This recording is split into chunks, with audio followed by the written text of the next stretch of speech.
Hər vaxtınız xeyir olsun, əziz həmvətənlər, hörmətli xanımlar, bəylər. Hər birimizi qarşıdan gələn dünya Azərbaycanlılarının həmrəyliyi günü və yeni il münasibəti ilə təbrik edirəm. Hiss etdik ki, Azərbaycanı bütövlükdə xalq olaraq hər zaman böyük sınaqlar, zəfərlər və faciələr bir yumruq kimi birləşdirə bilir. Məhz milli həmrəylik günü də bunu nəzərdə tutur.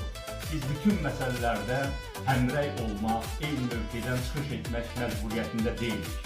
Amma ümummilli məsələlərdə biz Azərbaycanlılar hamılıqla eyni mövqedə oluruq zaten və bunu davam etməliyik. Biz bunu zaman zaman ağır sınaqlar zamanı müşahidə etmişik.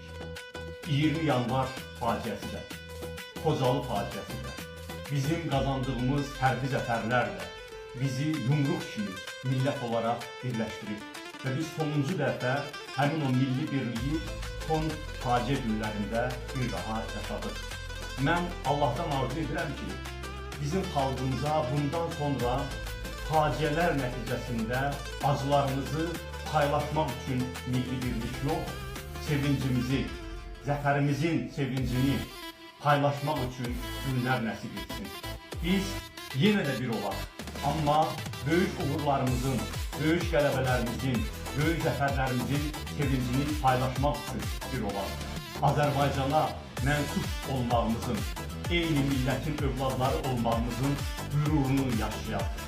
Ona görə də mən sizin hər birinizi Milli Həmrəylik Günümüz münasibəti ilə təbrik edirəm.